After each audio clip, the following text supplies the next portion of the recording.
आज का जो हमारा टॉपिक है वो न्यूरोब्लास्टोमा है। न्यूरोब्लास्टोमा आपको पता क्या है, बेसिकली एड्रीनल ग्लैंड में क्या होती है, दो चीज़ें होती है एनाटॉमिकल। जब उसकी प्रॉब्लम डिस्कस करें साइट, तो इसमें न्यूरल क्रस्ट होती है और न्यूरल मेडुला होती है, एड्रीनल मेडुला।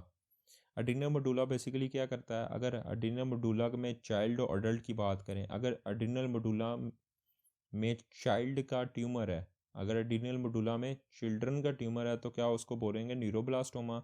अगर एड्रीनल मेडुला का अडल्ट में ट्यूमर है तो उसको बोलेंगे फियोक्रोमोसाइटोमा बोलेंगे, एमसीक्यू से। जो न्यूरोब्लास्टोमा बेसिकली क्या है, एड्रीनल मेडुला का चिल्ड्रन में ट्यूमर है और ये इसकी एज एक बहुत स्पेसिफिक होती है, less than 4 years old child में होता है। और ये ओरिजिनेट कहाँ से होता है, ये न्यूरोक्रस सेल्स से होते हैं, वहाँ से ओरिजिनेट होता है, एमसीक्यूज भी आता है, ठीक है। और ये कहीं की जो सिंपैथेटिक चेन होती है उसके साथ ही कहीं पे भी हो सकता है, occur anywhere along with sympathetic chain. जब इसकी कॉमन प्रेजेंटेशन की बात करें तो ये एमसीक्यूज आता है यहाँ से। इससे आपने वीम्स ट्यूमर और न्यूरोब्लास्टोमा को दोनों को डिफरेंशिएट करना है, ये बहुत इंपॉर्टेंट एमसीक्यूज है। इसकी कॉमन प्रेजेंटेशन क्या होती है, इसमें पेशेंट क्या आता है, जो less than 4 years old child होता है वो अब्डोमिनल डिस्टेंशन के साथ होगा, उसका पेट बाहर निकला हुआ होगा और उसका जो क्या होगा, फर्म और इरेगुलर मैस होगा। जब उसको पल्पेट करेंगे, उसके पेट को आपने पल्पेशन करना है तो उसमें क्या होगा, फर्म इरेगुलर मैस होगा जो मिड लाइन को क्या कर रहा होगा, क्रॉस कर रहा होगा। जब कोई वीम्स ट्यूमर में क्या होता है आपका, जो होता है जब उसको हम पल्पेट करते हैं तो क्या होता है, वो स्मूथ और यूनिलेटरल होता है, एक ही साइड पे होता है। अब इसमें बेसिकली जो क्या होती है, इसमें जो हाइपरटेंशन होती है न्यूरोब्लास्टोमा में एज कम्पेयर टू फियोक्रोमासाइटोमा, वो कम होती है, नॉर्मोटेंसिव पेशेंट होता है। जबकि फियोक्रोमासाइटोमा में क्या होता है, पेशेंट को एपिसोडिक हाइपरटेंशन होती है।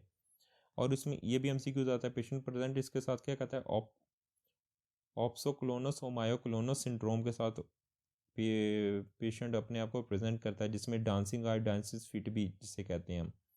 अब इसमें होमोविलेनिक एसिड और विनाइल मेंटालिक एसिड, HVA, होमोविलेनिक एसिड और विनाइल मेंटालिक एसिड, बेसिकली जो कैटाकिलोमाइंस प्रोड्यूस हो रही होती है, आपको पता है ना एड्रीनल मेडुला वो कैटाकिलोमाइंस को रिलीज करता है, एपिनेफ्रिन, नॉन एपिनेफ्रिन। उसके बेसिकली क्या होते हैं, ये मेटाबोलाइट्स होते हैं, होमोविलेनिक एसिड और विनाइल मेंटालिक एसिड हमें यूरिन के अंदर मिलता है, ये एमसीक्यूज आता है। जबकि होमोराइट रोसेटी हमें मिलती हैं। इसमें होमोराइट रोसेटी में बेसिकली क्या होता है, जो न्यूरोब्लास्ट होते हैं वो न्यूट्रोफिल को सराउंड, सेंट्रल एरिया होता है न्यूट्रोफिल का, उसको सराउंड किया होता है, ठीक है। न्यूट्रोफिल का जो सेंट्रल एरिया ऑफ न्यूट्रोफिल है उसको सराउंड न्यूरोब्लास्ट सेल्स कर रहे होते हैं, उसको बोलते हैं होमोराइट रोसेटी। और ये बेसिकली करेक्टरिस्टिक फीचर है न्यूरोब्लास्टोमा और मेडुलोब्लास्टोमा का। और इसके अलावा हमें बॉम्बिसन और नॉन स्पेसिफिक एनोलेस भी मिलते हैं। और जहाँ से जो एमसीक्यूज की बात करें, इसमें एम्प्लीकेशन होती है, एन माइस ऑनकोजीन्स है उसकी एम्प्लीफिकेशन हो रही होती है, एमसीक्यूज आता है।